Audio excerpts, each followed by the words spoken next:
Indipendentemente da quello che si possa pensare dell'agility, c'è un dato che nessuno può contestare. Nei campi di addestramento italiani negli ultimi 20 anni il numero di persone che si sono avvicinate alla cinofilia grazie a questo sport è enorme e non è un caso isolato. È esattamente lo stesso fenomeno che il CrossFit ha prodotto nelle palestre. Io sono tra quelli che considerano l'agility come qualcosa che fa bene alla cinofilia solo ed esclusivamente in astratto come principio nobile da citare nei convegni. Lo considero un fatto misurabile. Le persone escono di casa, portano il cane in campo, imparano a comunicare con lui attraverso un percorso fatto di ostacoli, di tempi, di precisione, e qualunque cosa venga dopo quel primo passo fuori dalla porta di casa resta. Il paragone con il CrossFit non è casuale. Al CrossFit si può obiettare tutto quello che si vuole: la sicurezza degli esercizi, la sostenibilità nel tempo, la componente competitiva spinta all'eccesso, ma nessuno, davvero nessuno, può negare quante persone quel format abbia portato dentro una palestra. Per la prima volta in vita loro, l'agility ha fatto lo stesso nei campi di addestramento. Personalmente faccio parte di quelle persone che dirà eternamente grazie all'agility, ed è così che intendevo e che apro questo documentario. In questa serie tratteremo tutti gli sport che vi vengono in mente, cioè ci proveremo ogni settimana a proporvi qualcosa che non esiste nel sistema editoriale italiano, cioè tutto ciò che nel mondo viene fatto con i cani. Capiterà di raccontare uno sport che è legale da una parte e illegale dall'altra, e quindi capiterà di incrociare quelle che sono le follie del mondo cinofilo, ma proveremo a raccontarli tutti, dal più pazzo al più semplice, al più divertente, al più classico, che potrebbe essere, perché no, forse il più duro. Cos'è dunque l'agility? È uno sport cinofilo, nato in Inghilterra alla fine degli anni 70, pensato inizialmente come intrattenimento tra una prova e l'altra del craft. Molti di voi non sanno cos'è. È la più importante esposizione canina del Regno Unito, che un giorno spero di portare nel canale, perché il canale sarà diventato sostenibile e quindi potrò andare lì e raccontarvelo. Doveva riempire il tempo tra una gara di conformazione e l'altra, tenere il pubblico incollato sugli spalti.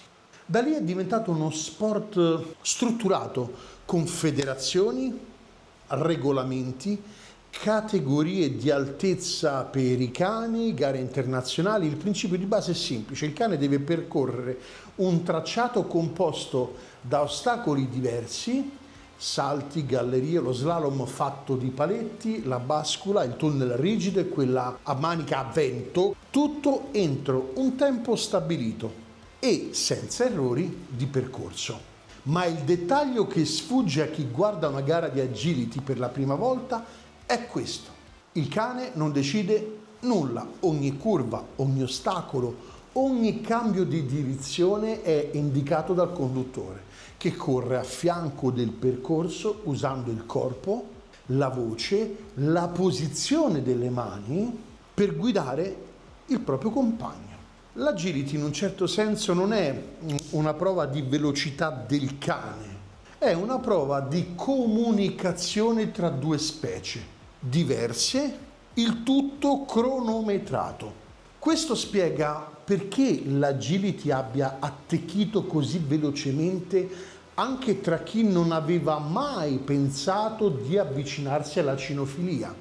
In un mondo strutturato non serve un cane di razza, ed è qui la grande differenza ad esempio dell'IGP, dove per essere iscritto ad una gara tu devi avere un pedigree. Non serve nemmeno un cane particolarmente dotato, serve un conduttore disposto a imparare a leggere il proprio cane e viceversa. Ed è qui che il paragone che ho fatto prima e che continuerò a fare con il CrossFit continua a tornare utile. Una seconda volta e poi forse una terza. Come nelle palestre di CrossFit si è affiancato a chi cercava la performance una fetta di persone enormi che cercavano solo un motivo per muoversi. Così nei campi di agility convivono agonisti che rincorrono il record di tempo e famiglie che ci sono arrivate semplicemente perché il cane chiuso in giardino tutto il giorno aveva bisogno di uscire. E lasciatemi dire, per me che porto avanti questo progetto, per me che amo i cani, per me che amo la cinofilia ufficiale, per me è stupendo. L'immaginario comune associa l'agility al border collie e con ragione. La sua reattività e la sua voglia di lavorare lo rendono quasi un progetto genetico per questo sport. Ma nei campi si vedono Jack Russell tantissimi, Nando no, pastorei belga, malinois, mix di ogni tipo, persino cani di taglia grande che in teoria non dovrebbero essere fatti per la velocità e la precisione di uno slalom. La verità è che l'agility, più di altri sport cinofili, come dire, si è dimostrato adattabile quasi a qualsiasi cane motivato. E questo ha allargato la platea di chi può parteciparvi molto più di quanto la sua immagine da sport per cani da pastore lasci intuire. E arriviamo al punto che a molti sfugge. Quando si parla di sport cinofili in generale, il merito che viene attribuito troppo poco a discipline come queste, prima della gara, prima del cronometro, prima della classifica, c'è una persona che ha dovuto trovare un campo, iscriversi a un corso, presentarsi la prima domenica mattina senza sapere bene cosa aspettarsi. Quella persona, con ogni probabilità, prima di scoprire l'agility, non sapeva nemmeno che esistesse un intero mondo fatto di addestratori, di tecniche, di comunicazione, di attenzione al benessere del cane. La cinofilia, quella vera, quella fatta di studio, di comportamento e non solo di comandi. Questa cinofilia spesso entra da questa porta laterale. Prima arriva lo sport, poi quasi sempre la cinofilia.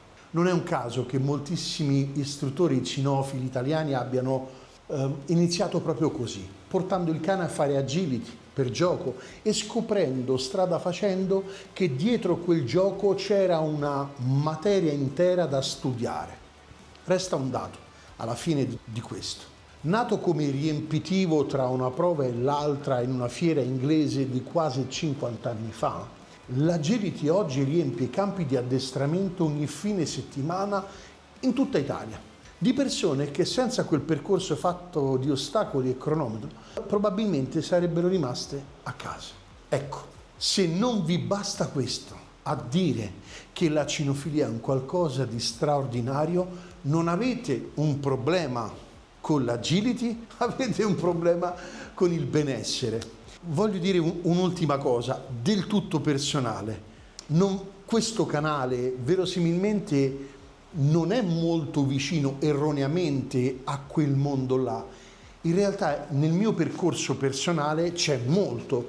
Molti di voi conosceranno Massimo Perla, molti di voi conosceranno l'Indiana Caiova qui a Roma. Ecco, il mio percorso, tra virgolette, come cliente 12-13enne, poi 14enne, inizia intorno a quel mondo là. Poi ho preso una strada diversa perché appassionato da altro, ma alla lotta tra l'IGP e l'agility personalmente non ho mai creduto, perché per quanto mi riguarda ciò che conta è l'aria che si respira all'interno di un club dove si esegue un determinato sport o attività fisica. Poi dopo arriva tutto il resto, prima la socialità, poi la socializzazione, poi arriva tutto il resto, perché quando uno sta bene con se stesso alla fine sta bene anche con il proprio cane.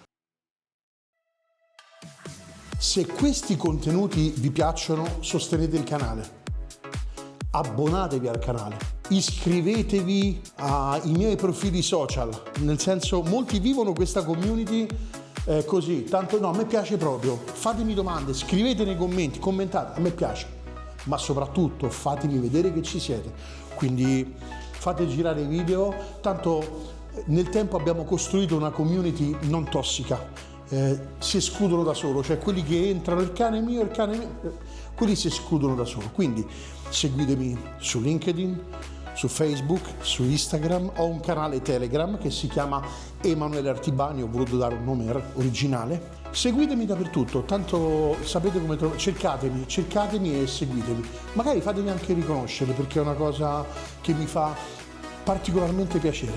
Ricordo che ogni martedì esce un nuovo video e vi chiedo anche di mandarmi i vostri suggerimenti su quali sono i video che vorreste vedere. Non sono un jukebox, però magari provo a fare quelli che più o meno piacciono a tutti. Oh, magari piacciono a me.